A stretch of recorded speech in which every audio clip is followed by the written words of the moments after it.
Welcome to Direct Approach, a bi-weekly podcast hosted by Wayne Moorehead, delivering timely insights, fresh perspectives, and actionable takeaways from your direct selling executive peers to fuel your business's growth and evolution.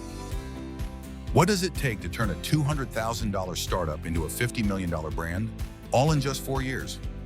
In this episode, Wayne sits down with Aspen Emry, co-founder and CEO of Bravenly Global, for an insightful conversation about creating a company rooted in service, building community, and empowering entrepreneurs to thrive.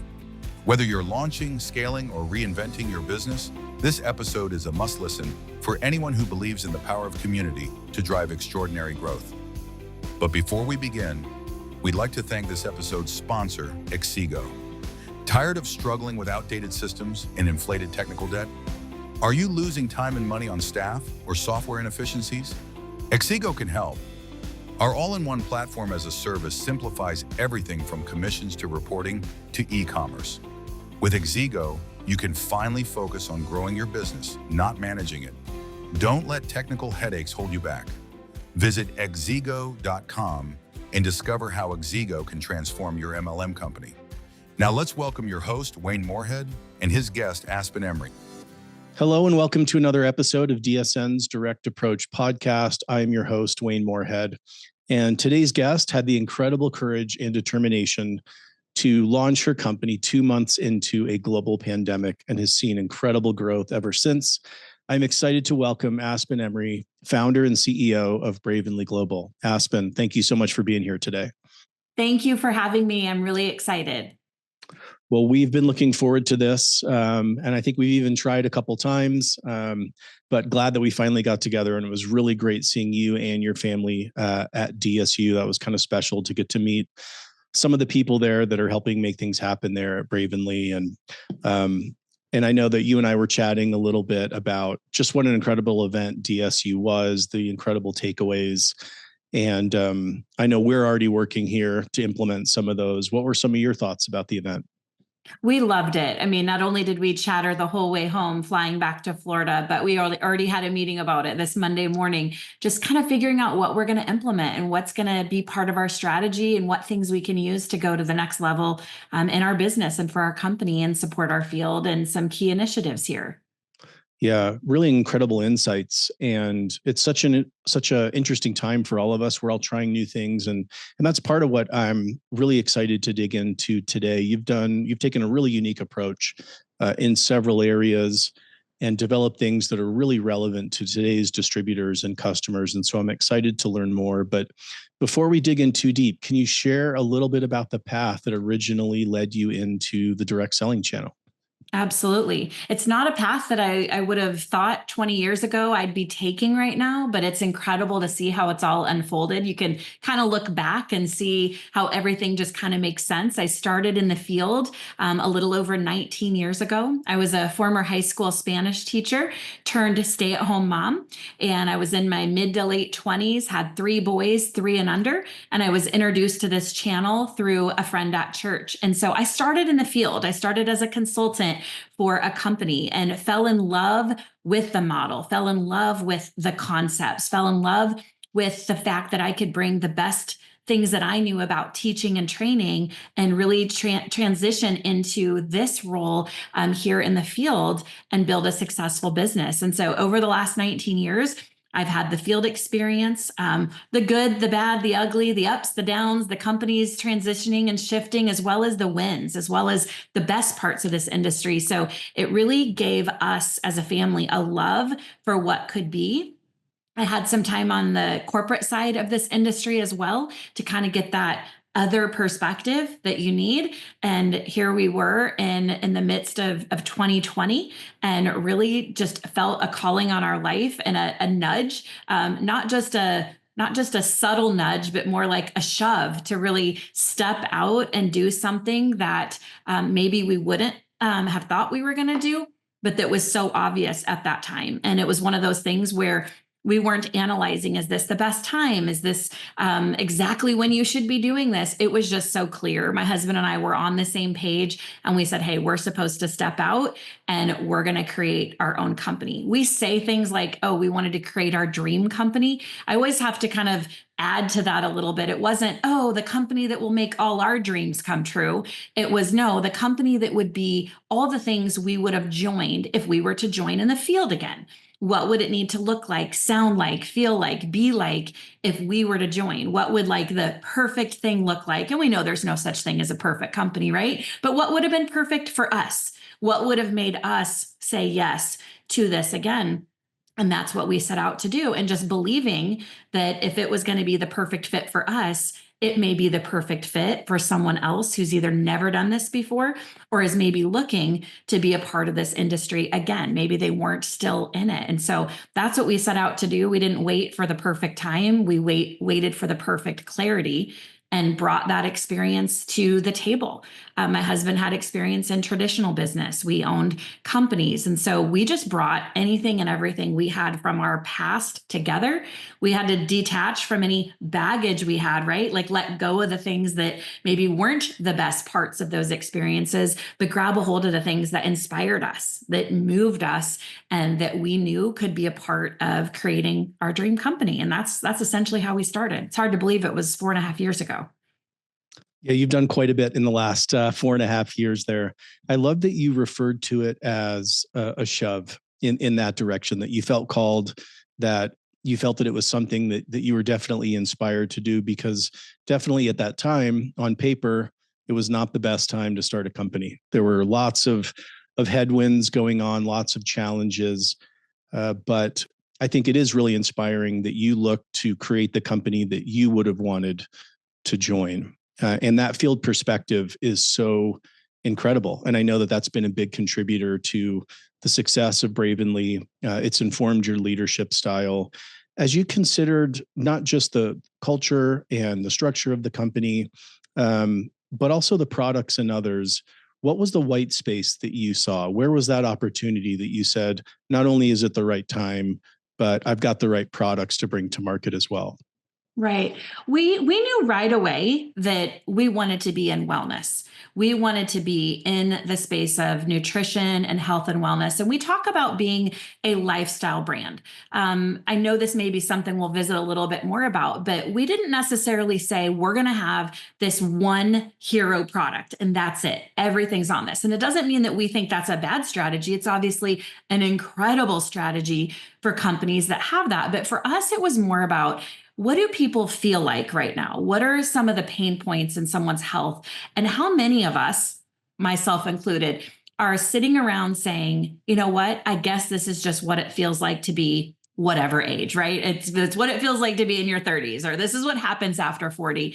And what if we could come alongside of people and say, you don't have to settle for mediocre? What if we could create some products that, you can kind of pick and choose? Is it stress? Is it mood? Is it, focus, clarity, all the things that we know can happen within great health and wellness products to kind of come alongside and support that part of someone's body? What if we could teach people that they don't have to settle for feeling yucky, right? Don't have to settle. So we really are more of a lifestyle brand within wellness. And within that, people kind of customize that experience. We have various products in those categories, and we bundle some of those together where people maybe start with a bundle, and 3 months later, after using that, they're adding on something else because they've been in one of our, customer groups and testimonial groups where people often share about their experiences, and they upsell themselves. They may have started with something to give them some energy and focus and mood support. And all of a sudden here, they're looking at some things that can support healthy sleep and, hydration, for example. And so we didn't set out to just have one key thing. Now, we did, of course, hire expert formulators, and we have some naturopathic doctors we work with. We wanted to make sure that everything we had was well-researched ingredients and formulations, but really just saying that it's all about having a healthy lifestyle. We aren't the company that says, oh, we have this one magic thing that's going to, change everything. And not that there's not some products like that out there that can do something sensational. We're more about the journey and more about the consistency. But when you see those results, you know how it is. So many people listening to this are in wellness as well. When you know that product works to help with that pain point in their life, it can make all the difference.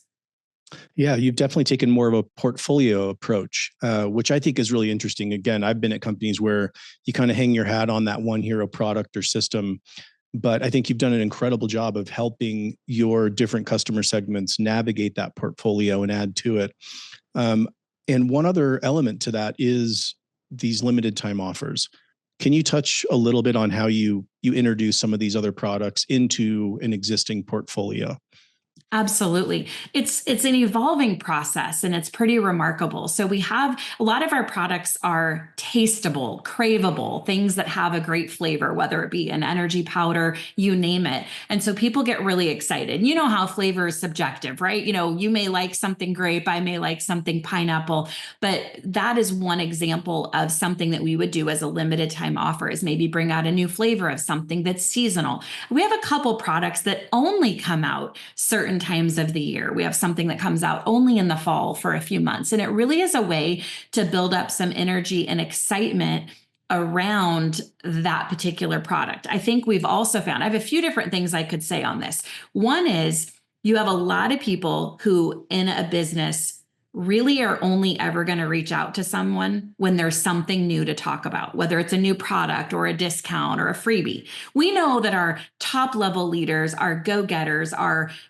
professional network marketers, they're going to be in that consistent activity every single day. So one strategy with a limited time offer is you're giving the masses something to focus on, whether it's for 3 days, because sometimes they literally are only there for 3 days, or whether it's for a month or two, they have something new to reach out about. We have found that it re-engages customers who maybe ordered for 2 or 3 months, but have kind of fallen off of an auto ship or recurring order, but they see that new thing and they see that it's for a limited time and they say, oh, I've got to get that because I really loved that product. This flavor intrigues me. And that's just one example.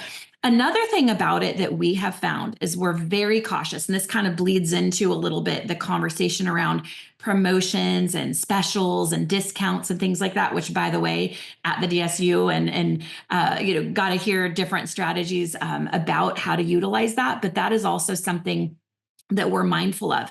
You won't see us do things like buy 2 of this product, get 2 free.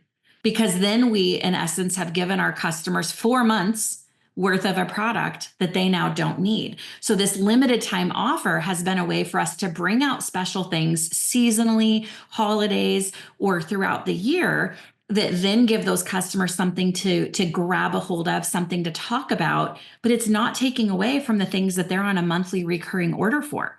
It's not taking away from that. They're not stocking up on something. They're just trying a new fun flavor, but they're probably staying on some of those other products that they're using as well. That's really important. I want to circle back on a couple of those. I think using the flavors as this idea of incremental innovation, it doesn't always have to be this huge new product launch, this huge new innovation that no one has ever seen before. Sometimes just enhancing the existing product does just that. It gives people a reason to come back, a reason to buy more, upsell, cross-sell, introduce. And have you also used that as a way, like a proof of concept, to test, potential success of a product before you buy all the inventory and, make all of the marketing assets?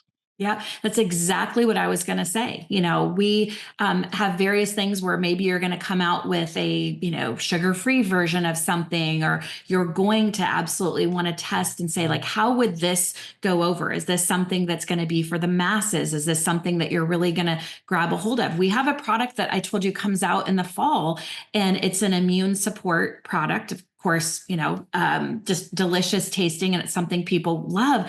We get so many requests at our customer support or from our field to implement that product all year long, right? Because we know that immune support is something we could all benefit from throughout the year. So it's really caused us to kind of look at, okay, is this something to bring permanent? Is this something to bring in different flavors so that it pops up throughout the year? So it's a fantastic way to do that. We, at this stage of our growth, as the time of this being recorded, we've never had a back order on anything before, because we feel that one of our strategies that we've done well at is inventory projections, even with 10x growth sometimes within a 100-day period. But we also know with a limited time offer, it is a way to kind of see, just like you said, you test it a bit, put this out there, and when it's gone, it's gone. It's not a back order because it was never meant to be something permanent. We can then decide, when does it come back? How do we order for that next time?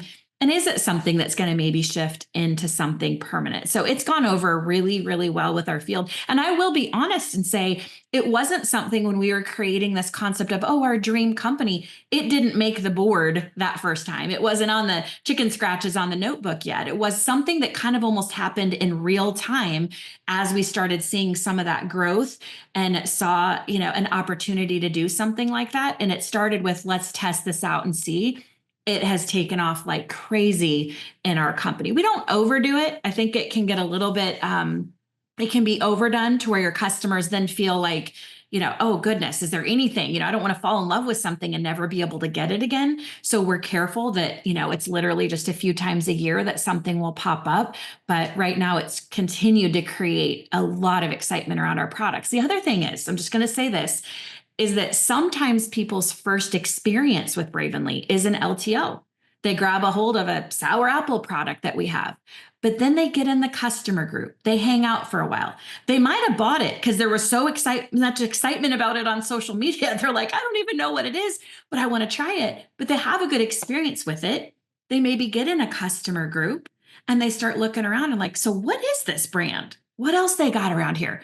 Then they get into some of our core products that we hope people are on monthly. So it's a nice way to kind of intro people into what we're doing. I'm curious, you mentioned fatigue around promotions or flavors or whatever. There is kind of this promotional death spiral that we can all get trapped in, where everybody is just waiting for the next promotion, that they're delaying their buying. Have you found a right cadence or pacing to promotions to make sure that we're not conditioning our distributors and customers to wait only to buy during a promotional period? Yeah, that was actually something we were very intentional about from the beginning, because I know even as a consumer, as a customer, whether it's in this direct sales channel or as a consumer of other products and stores that I might frequent, I know what it feels like to be the customer who knows, they're going to be on sale, or there's going to be a thing, I will wait. And like, we did not want a culture of waiting. You don't grow this way when you have a culture of waiting. You want the culture of act now. So we are very intentional to create a culture around, we already have great pricing, great reasons to get started.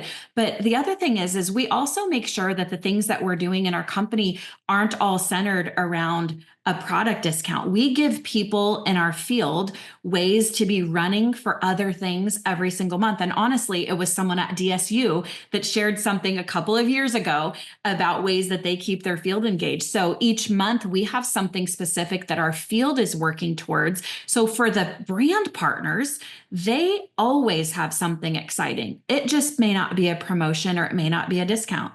There's other times where over a holiday weekend, it may not be a massive promotion for our customer base.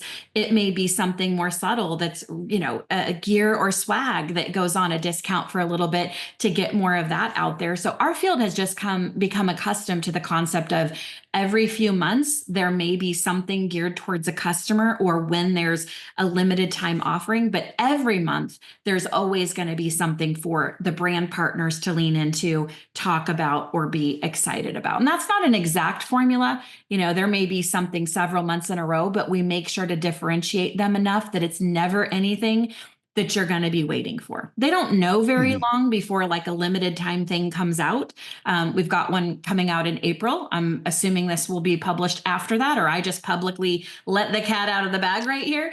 But they don't know about it. It might be just a few days. So everyone's ordering their normal products that they love for their life, and there will be something that pops up as an LTO in the month of April. So we keep it fun. We keep new things for people to be excited about, but definitely we don't over promo or over discount or sell. And even with that, we're cautious with promos. They're not always a discount. They're not always a discount. That's few and far between. We like to do things more like getting them on a product. So it may be when you grab this bundle for these 3 days, we're going to throw in this, reset product or detox product or something like that for free. Because then you have someone using a product they maybe weren't trying before. And we use, look at some of our inventory and things that we have and what things we actually want people to lean into a little bit more. And those might get worked into some sort of promotion cycle. Thank you for sharing that. A lot of great learnings around promotions. I know that's something that I've struggled with in the past. A lot of our companies do, and you've definitely taken a really smart approach to that. So with starting your company in the last 4 years or so, you've had the opportunity that many direct selling companies today don't have, and that is to look at the compensation plan and the structure from a clean slate. What were some of those key considerations when you were creating the compensation structure for today's direct selling landscape of distributors, customers, influencers, affiliates, so many different segments? How did you think and approach that? This was a lot, and this was fun. I will say I'm a bit of a compensation plan nerd. This is one of my favorite things. When I was in the field, this is what I loved the most. But I literally had a spiral notebook and started writing down things from companies I'd either built with or observed or worked with in the past, and just started making a list of the things that I loved as someone in the field and things that looked really good on paper, but in practice, when you're building, really promoted the wrong behaviors. Because there's a lot of things that look good and they sound really great when you go talk about them, but they don't end up being something that you necessarily want to be rewarding in your company. So we sat down with a spiral notebook, met with some consultants that were going to help us with our compensation plan, and literally just mapped out the things that were important. We knew there needed to be a good amount on the front end of the comp plan, right? Absolutely, that was a priority for us. That's, to me, I feel like that should have been a priority for 20 some years, but I think it's even more relevant the last few years where people need to know they get some of that right now money. They can see a path towards a few $100s, few hundred, this or that. I know we aren't making income claims here in this industry, but they needed to see a path towards getting something right away. We wanted a strong residual, but we also, as someone who was a leader in this industry, knew that we weren't going to have a comp plan that didn't reward leaders. We needed to have that element. Like, we are true to the channel. So even though you'll see that we have an affiliate option with Bravenly, and we can visit more about that, we also knew that the people that would probably align the best with us were either going to be mostly gathering customers and need that front end customer money, okay, which could be an affiliate or could be a brand partner, or they were going to be people that were going to go all in for the network marketing side, for the building side of this.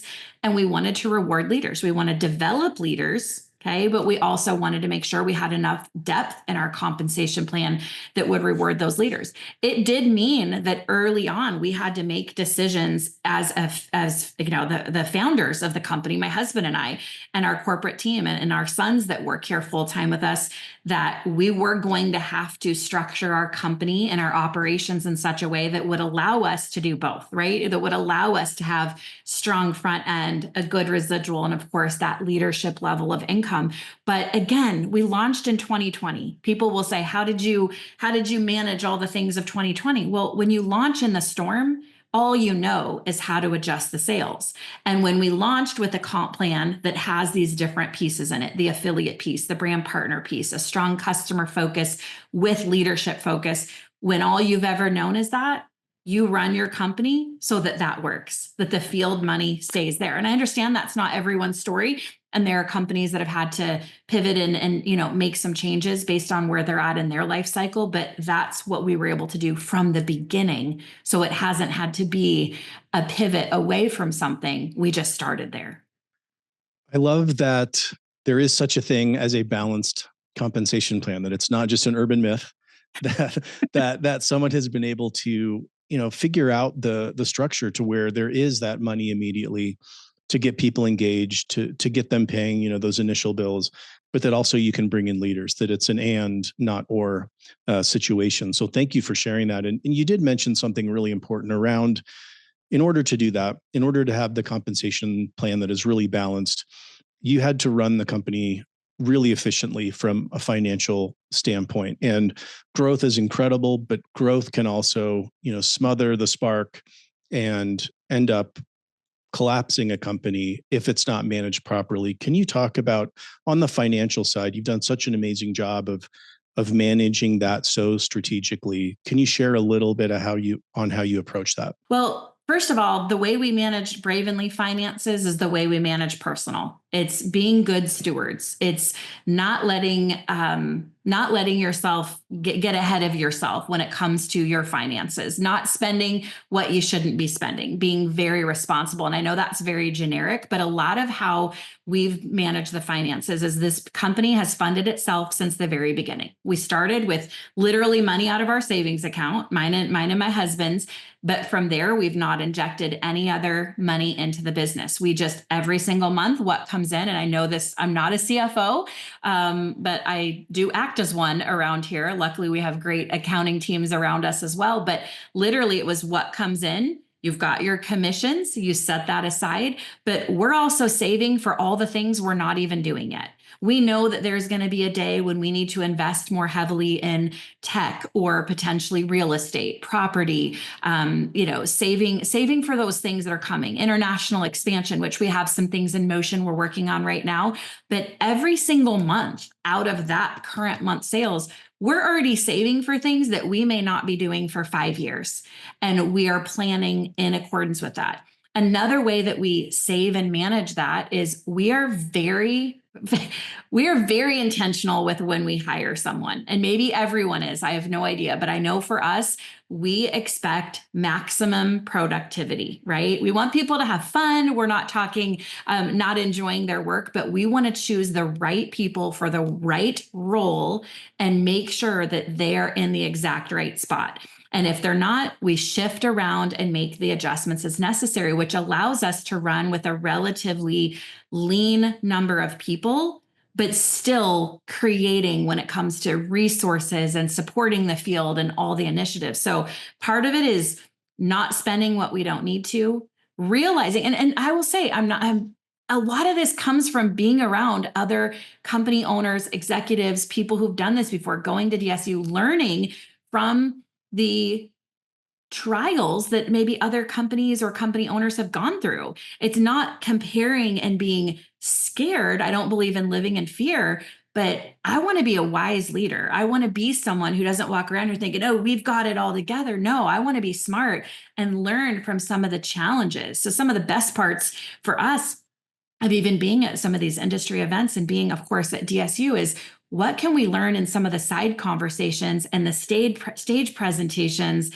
and go, okay, we're going to be saving for that. We're going to be doing that. We're not going to be scared that that situation is going to happen to us, but we're going to be mindful of the fact that it could. So we don't take the growth for granted. We aren't sitting here taking money out to go spend it on something we shouldn't. We're saving for all the things that might happen one day or that we know we're going to need to have one day. And I know that was a bit long-winded, but it really is that basic of just being smart about it so that we don't need to take on investors, so that we don't need to take out loans. And like I said, we save and pay cash for things and we keep the cash in the company. Yeah, I really respect that. I think that is such a smart approach and really appreciate that thoughtful and deliberate leadership style and approach you take to that. Many of us have just kind of, when we're in these growth phases, just kind of start hiring and hiring and hiring. And again, it was great to hear that you take such a deliberate approach to that as well, because we start throwing people at the problems or people at the growth and then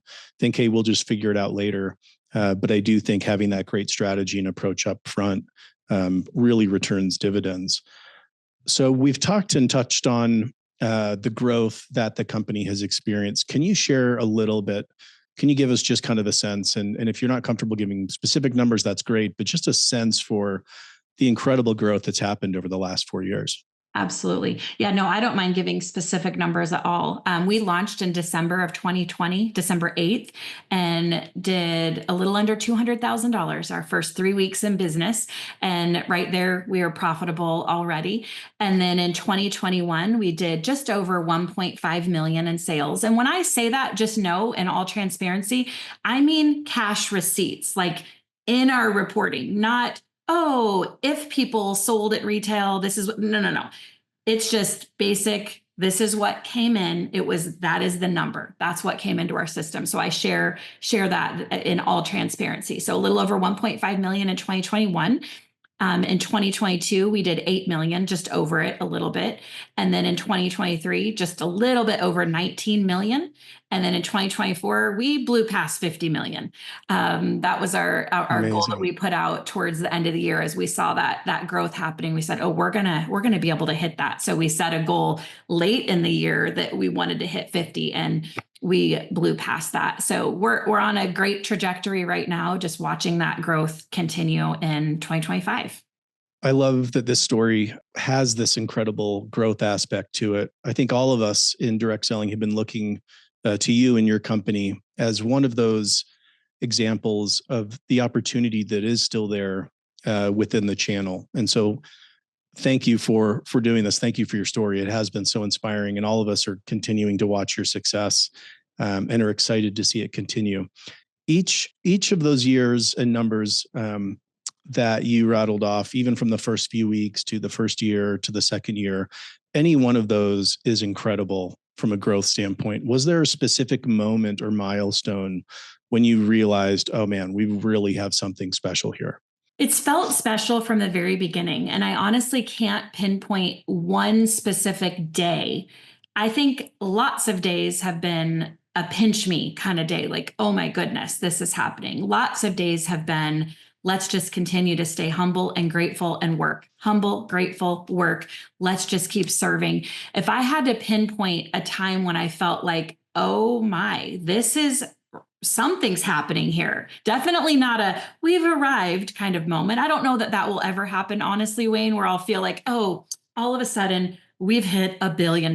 Like, I just want to serve. We just want to be here with our people. But I will say it was pretty awe-inspiring when we had our first $1 million month. For us, that was a big deal because 100 days prior, we were in the 100 to 200 and some $1,000 range. So within 100 days, you're going from doing 100 to 200 and some thousand a month, okay, to all of a sudden you see $1 million month. That's when we went, wow, it's happening. Like, something is happening here. And every month since then, it's just been continued just awe and excitement and enthusiasm, strategy, and honestly, just being really open to collaboration and learning what's working in the industry. What's working, where do we need to be, how can we level up, how can we be what our field needs, and how can we just continue to do the right thing, one right thing at a time, one right decision at a time.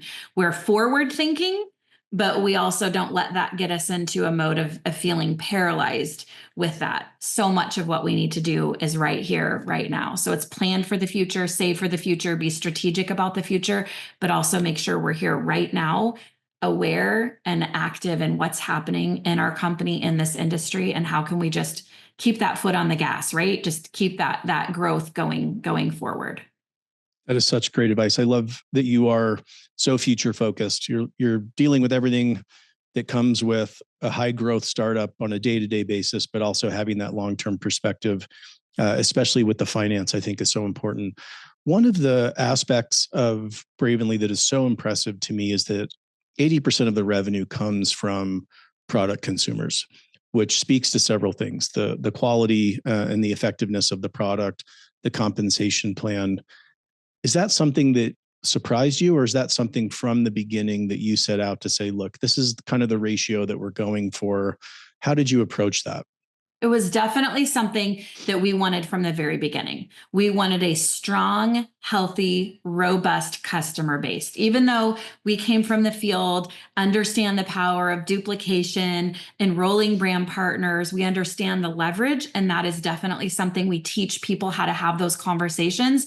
We wanted to make sure that we had not only products that worked well, but really leaned into customers. And so we do that through our recognition. Yes, we talk about brand partner enrollments and, rank ups and things like that, but we made sure our comp plan awarded people who had more and more customers, both new and retention, right? The retained customers. And so our comp plan does reward people for that. As their personal sales to customers increase in the month, they're able to earn higher percentages on that. So that was one thing we did that was very specific to that recognition and paying people, and also just the community we've created around the products and the stories. And some of that's corporate, where we've created groups, but then our field has really leaned into that. And I think because so many of our products are tastable, sampleable, it makes it simple for them, because a big part of what our field does is events. And so they're getting out there and getting the products in people's hands. And so it's a great way. And then from there, people can obviously make the decision if staying a customer is the right fit, which of course, lots and lots of people do, or if they want to take that next step into affiliate or brand partner. But it was very, very intentional to make sure we had a very strong customer base. Are you ready to revolutionize the way your direct selling company accesses industry insights? Introducing the DSN Library's Smart Search, an AI-powered tool that puts over 2,000 curated assets at your fingertips. From compensation trends to emerging markets, answers are just a click away. If you're already a DSN supporter, then you have access to Smart Search right now. If not, it's time to check out our updated program for 2025. Starting at just $1,000 per month, your entire company can get access to the channel's most comprehensive collection of education and insights available. Visit directsellingnews.com/supporter to see a demo of Smart Search in action and to learn how your company can become a supporter now. We also invite you to join us for DSU Europe, June 3rd to 5th in Amsterdam. This is where Europe's top direct selling leaders will gather to explore the latest insights, strengthen industry connections, and discover new growth opportunities. Plus, save the date for the Fall DSU happening September 6th through 8th in Plano, Texas. Visit dsnevents.com today for details. I want to continue on the conversation around your different audiences, because segmentation is something that we've all struggled with at times, to make sure that the right message is getting to the right audience and that we're really serving and over-serving each of our audiences. And sometimes that can be really a challenge based on comp plan, based on culture. You clearly market to a few different distinct audiences, customers, affiliates, and distributors. What has worked and what hasn't as you've tried to really market and overserve each of those audiences? Right. I think a big part of what we do is we don't push on the person who's looking at Bravenly. We don't push on them what we hope they decide. We believe in really just sharing. I call it waving the Bravenly flag. We share the message. We share the story. Here's our products. Here's our business. Here's some different options within the customer path and the business path. Does any of this make sense to you? What sounds the best? Like, you've heard it said in this industry for decades, right? Be a solutions provider, but we really lean into that. So whether it's an online event, a phone call, an in-person event, they're going to hear a little bit about both. They're not coming to something that's all business. They're not coming to something that's all product, but it's really letting people kind of shake out what makes the most sense in their life for where they're at and allowing them to change their mind later. And I know that sounds basic. To me, it feels very basic because it's what I was doing 19 years ago, when I started in the field, but it was not putting what I need and what I hope for. As a field leader, I would say that. Well, I may want them or need them to be a distributor on my team, but what's best for them? It really is about that. And I wish I had a more elaborate, drawn out, exact marketing strategy for how we do it. But it really is about having that conversation and equipping people who lean more towards talking business to make sure they're talking product, and vice versa. Those that share product, don't forget, offer anyone you meet the chance to take a look not to twist their arm, not to be pulled in against their will, but to, hey, there's a really cool business attached to this. Are you open to looking? And it's just kind of shaking out that way. And of course, we provide the tools and information and teach people how to have those conversations. But with the affiliate thing, I will say that because we've heard that word a lot swirling around the last few years. We've had something like that since the very beginning of when we started. And we didn't have it because we thought, oh my goodness, we're going full on influencer strategy. My heart is the field. My heart is building in teams and organizations. But we also recognize that that's something that people, can get around sometimes and get behind and get excited about, is this affiliate thing. So ours is not complex. It really is that you can sign up as an affiliate or a brand partner.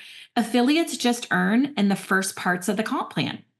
They earn on their retail customers, the same percentage they'd earn as a brand partner. They earn on their VIP customers. That's what we call our preferred customers. They earn the same percentage they would as a brand partner. And then just like I mentioned, how as their personal sales grow each month, remember, they can earn those increasing percentages on that volume. Our affiliates can earn that, but that's where it stops for them. They aren't attending incentive trips. They don't have the opportunity to sign up someone as a brand partner. They can be an affiliate. So if they want to be on social and promote various brands, maybe they've got their little link where they promote the lipstick from over here and something off Amazon and the Bravenly product's great. And what we have found is some just kind of hang out there as affiliates, and they're really more customers. Honestly, we don't have any crazy influencers with, massive amounts of sales coming through customers, but they may hang out there and make some, which is typically what an affiliate would want, right? Just to make some. But what often happens is if they don't just hang out there, is their audience, they finally get someone that wants more than a product. And they say, well, I'm interested in this brand partner thing. How can I do it? Well, that's when the affiliate does have to make a choice, because our affiliates aren't allowed to build in the rest of the comp plan. So they make a choice. Either that brand partner signs up with the person above them, or they upgrade their account to a brand partner. So it's never been this massive, big decision point at Bravenly. And it probably because we just started with it. You can either be a retail customer or a VIP, like a preferred, or here's two paths in the business. We do find, the last thing I'll say about this, we do find that sometimes that affiliate step is just what someone needed. Brand partner may seem too far. It's a little bit too scary for some people. Like, oh, that seems like a big commitment, even though we both know you don't have to do anything if you don't want to. Like, you're not in trouble, right? It feels scary. So sometimes it's just a safer spot. It's just a little bit easier. Like, hey, why don't I just do this? They may change their mind in 3 hours, 3 days, 3 months, down the road, but it feels like an easier step towards that business decision. But it's not a huge part of our company. I will tell you that. People don't typically do much there. It hasn't been this, oh my goodness, massive amounts of influencers. Like I said, if they stay there, they're hovering there, they're getting their products at a discount, and they're maybe sharing a little bit with some friends online, but they either hang out there and make a little, or they do eventually jump to the brand partner side. Yeah, it is a really viable entry point where, especially early on to the uninitiated in direct selling, they may not want to jump right in as a brand partner. But I'm curious, as you look at that journey, and as someone, let's say an affiliate transitions from that current state to a brand partner, does that happen more organically? Does it come through, suggestions or reach out from the company saying, oh, wow, you're already making this, sharing the product with others. Did you know you can build a team? Is it more organic, or is there some kind of marketing and campaigns around that? Very much organic, very much organic. There may be one email and an email sequence that goes out that says, hey, if you're curious, if you're interested, but other than that, it's very organic. It usually happens either the brand partner that signed up the affiliate, because they're obviously probably friends or they're connected somehow. So either the affiliate's observing the brand partner's journey, their sponsor's journey, and saying, I want that. Or more often than not, what we're seeing is the affiliate gets somebody who ends up being interested in the business. The person who thought they were just going to be a customer says, hey, I've been talking about these products with my family. How do I do this? And so it's much more organic. We really just want people to be where they're at, get them involved, and then let them evolve. And so they typically evolve, in that journey and in that flow themselves. I think I'm going to steal involved to evolved. if that's okay. It's yours. Pretty, I pretty gift amazing. it. There you go. I don't even know where I heard it from. I'm sure someone very wise said at one point, but isn't that so true though? It is so true. Even as a customer, get them involved. And if that's where they want to stay, great. But otherwise they may want to step into something else. Just get them involved somehow in your company and then see where that can go. It is such a great way to think about it and approach it. Another superpower of the company is onboarding. You do a really great job of getting those that recently joined engaged quickly, even have some of these, initial events to get them going. Can you share a little bit more about your onboarding process and how you think about that? I think about it like a school teacher, because that's what I used to be, high school Spanish teacher. And at the beginning of every lesson, you have an objective, right? By the end of this class period, here's what they want to know. I also think about it from the stance of a former field person in network marketing. I remember waiting for the kit. Thank goodness there was a workbook in it, a lesson plan, objective, and I flipped through it. And I remember thinking, if somebody didn't have an upline, which I had an upline, but my upline wasn't very involved at that stage, there was no social media onboarding. I literally had to onboard myself. And I will also say that even working in this space much longer, when I would interview people that had joined companies and they'd say things like, wow, I've done this before, or I've tried this before, but I'm going to join this company. This was before Bravenly. And I'd say, why didn't you have success before? Their answer was often because I didn't know what to do. And I was like, it was eye-opening for me. So when we opened Bravenly, a huge piece, we were paying field development before we had a field to develop. That was an investment out of our personal savings account that we were doing before that we even had a field to develop, because I wanted a company where nobody could ever say, I wasn't successful at Bravenly because I didn't know what to do. We knew there would be people, just like in any company, that bought a enrollment kit or whatever and didn't get started, right? We knew that we'd have people that never made money because they didn't get started, but I didn't want them to ever have the reason that it's because I didn't know what to do. So that has been priority since day one. So we have lots of different ways. Our demographic, and we got 18-year-olds here and 88-year-olds here. So you got to kind of meet people where they're at. We have an onboarding system. We have a separate website for people. This could get very lengthy if I explain all of it, but we do have company-wide systems. We have, log into this site and it will take you through your first 15 days. Here's what you need to know. We're not going to make you drink out of a fire hydrant and give you every single thing, but here's what you need to do to start your first day.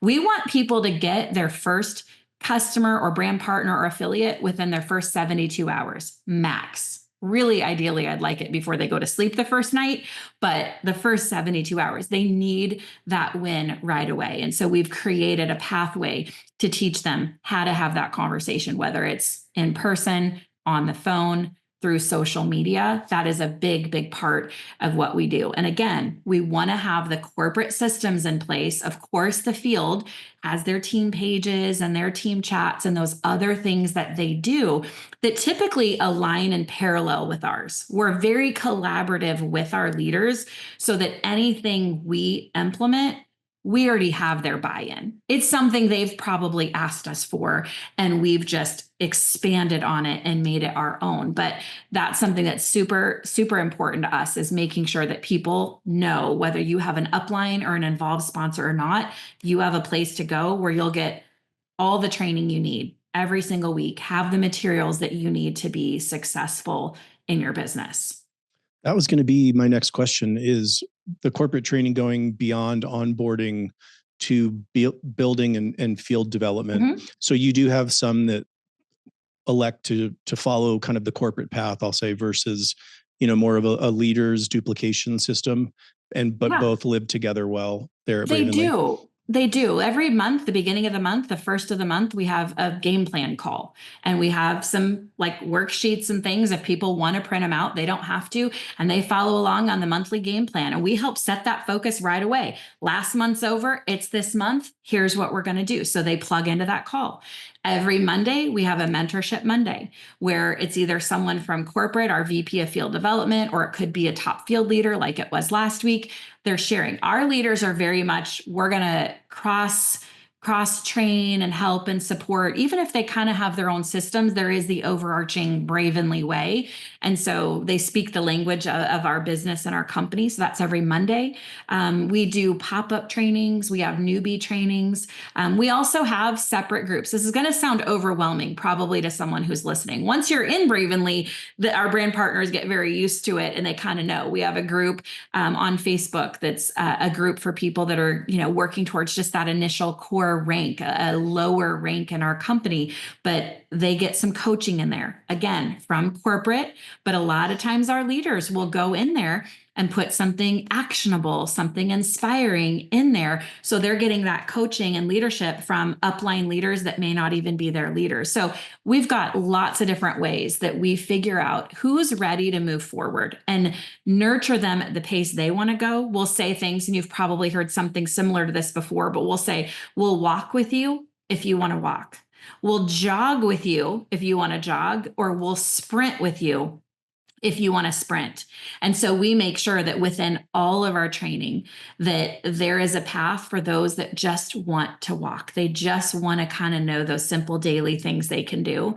But we also have a path for the sprinters that calls them to that next level of activity and leadership. And this isn't a question you've asked, but one thing that I also want to just kind of say that we're mindful of and careful to do here at Bravenly is not hesitate to tell people the amount of work it takes.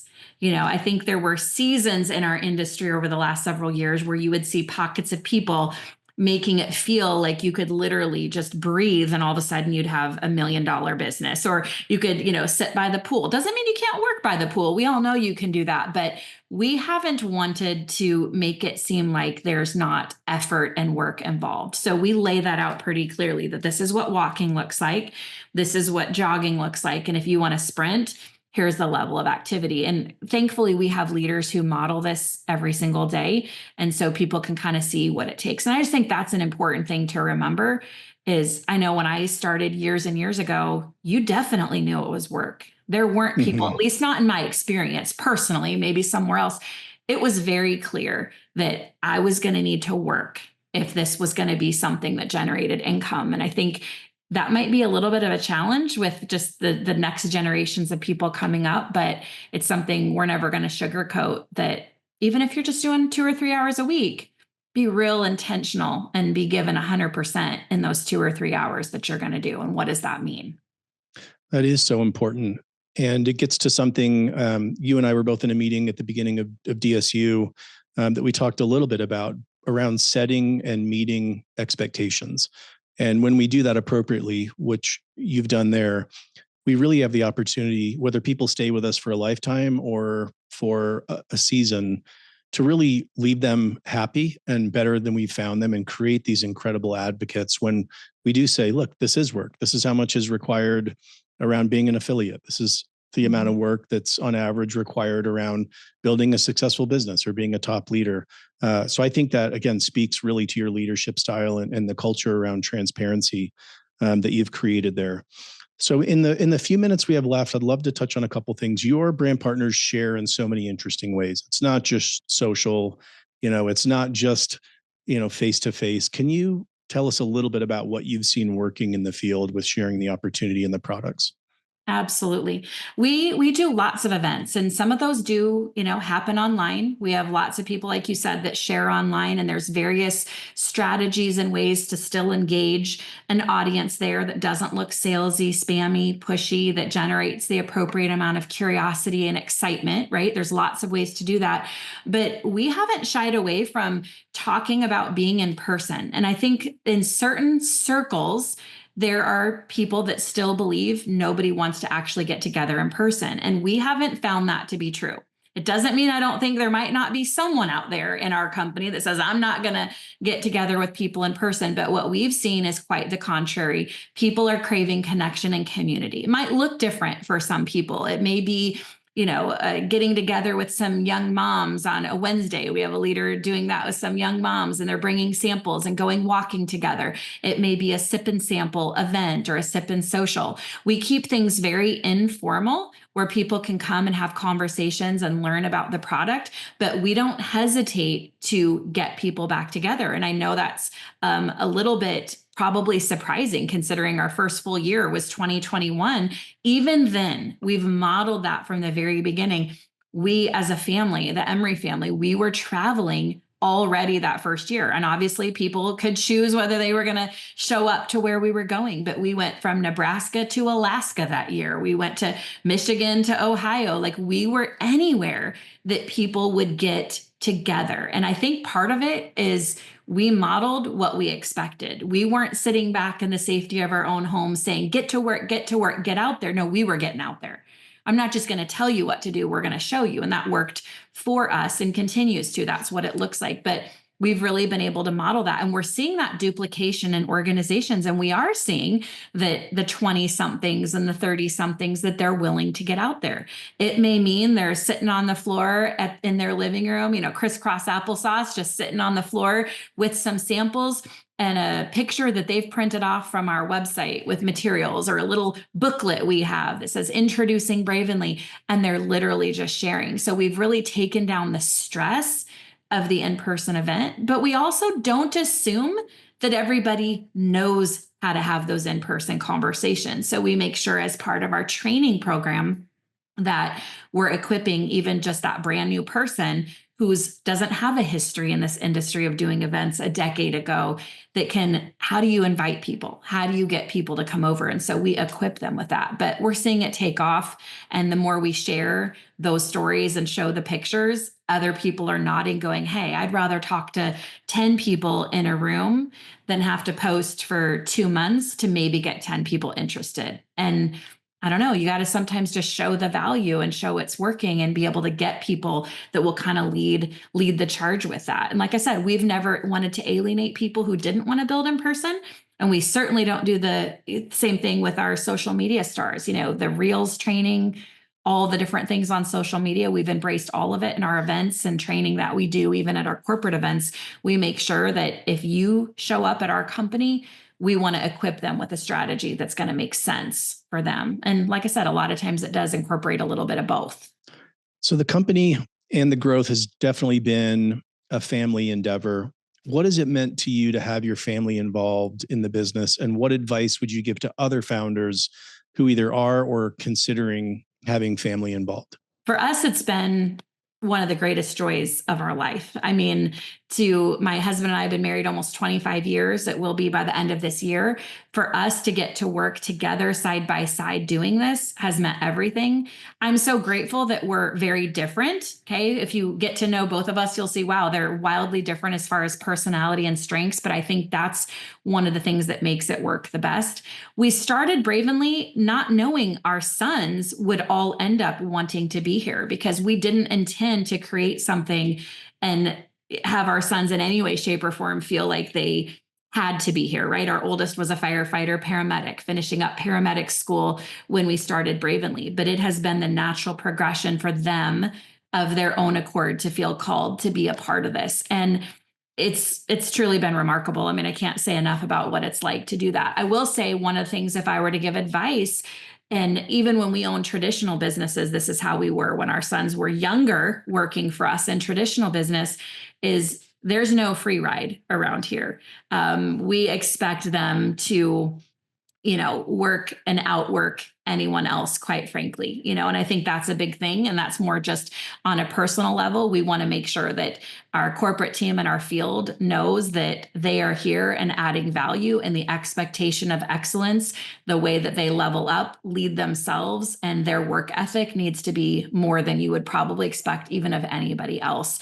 And I think that's just one of the things that's been really important to us, is to make sure that, it's work ethic. We value that. We're originally from Nebraska. We're Midwesterners, where you get out there and you just you do it yourself, and you're in the trenches. And so we're ensuring that everyone here is held to a high standard of excellence, but especially if they're part of the family. And I will also say this: we don't just hire all our family either. That there are some people where you are just glad to have them as as a supporter and you thank them for that. But this is not something where you just hire anyone and everyone that's in the family. Some people are better cheering you on from the sidelines because you have to be prepared to have those crucial conversations if you've got family involved. And that can sometimes be harder for people to do that. So you gotta be willing to have the hard conversations too if you're going to let family in. Such powerful advice and insights from your great experience. So you've created a company that is thriving in a community that is thriving in today's direct selling. My final question here today is, what excites you the most about the future of direct selling in Bravenly as you look out the next 5 years? I'm excited about the whole channel, honestly, and I'm probably coming off of just coming out of the most recent DSU, but I believe that this is going to be the best time we've ever seen in this industry. I think it's going to be painful for certain aspects of this industry, and I know there's going to be some shifts that people are going to have to take in their businesses. But I'm excited to be one of the companies that's going to be an opportunity that stands the test of time. That's a place where people who truly still embrace this model, this channel, can grow and can actually do what they love. And I think certain people out in the marketplace will find a good fit with digital marketing or affiliate, but I think there are always going to be people who love the leadership aspect of this and love the community part of it, the friendships and the relationships. And I think that's going to be the thing that maybe some might have thought would go away. People that were nervous that what was happening in this channel, but I think that's the part that won't ever go away. There are people it's always going to be true that you will respect a review from a friend of yours more than a commercial or a Facebook ad. Don't get me wrong. I'm guilty. I buy that stuff on TikTok Shop and Facebook, I'll watch it and see it, but I definitely have a different level of trust. If you, Wayne, if you said, hey, you got to try this, I'm going to listen to you because you're someone that I know and that I believe would give me great advice. And I think we just have to remember that if you've got great products, there will always be people that are willing to refer that product, especially if you're paying them well and those products work. And so for Bravenly, want to continue to be a shining light in the space. But I also want to be an advocate for the space because I believe that as other companies continue to pay people well, bring out great products, foster wonderful community, serve the people, and remember that without these people that are here as customers and brand partners, there's not much left of any of our companies. I want to see more companies do a lot of those things because, you've heard that quote, when the tide rises, all the ships rise. I really do believe that. There are plenty of people to go around for many of these companies to be successful and have tens of thousands of customers and brand partners in those companies. And so we just want to be one of the shining stars and be a place where if people align with who we are and what we stand for, that they would find a home here. But I want to help be a part of even reshaping some of the views on this space. I want people to be so proud to be in our companies, plural, all of ours, that say, we're proud network marketing professionals. This is a legitimate business that we're proud to be a part of. And so I hope that over the next several years, several of us can do that and continue to elevate it and bring it to be a space that people are excited to be a part of. I want them to have FOMO when they're looking at what's going on in all of our companies and go, I'm missing that, because that's what we're seeing. People that thought it was more fun to sit at home and hang out are realizing they were missing the people and the connection. And I think that's a huge part of what our companies have to offer is that human connection that we were wired for. I love that. And thank you for being that shining light, the advocate for all of us. You've been an incredible champion. We're going to continue to cheer you on here from the sidelines and just wish you all the best success. So please tell everybody back at the home office we say hello and thank you for all you do. I will. Thank you so much for having me today. Thank you for tuning in. Please take a moment to subscribe and give a 5-star rating and review to help Direct Approach continue to provide more candid insights and interviews for direct selling corporate executives. And don't forget to register for our upcoming Direct Selling University in Amsterdam at dsnevents.com. Secure your spot now. Thank you for listening and supporting DSN and the Direct Approach podcast.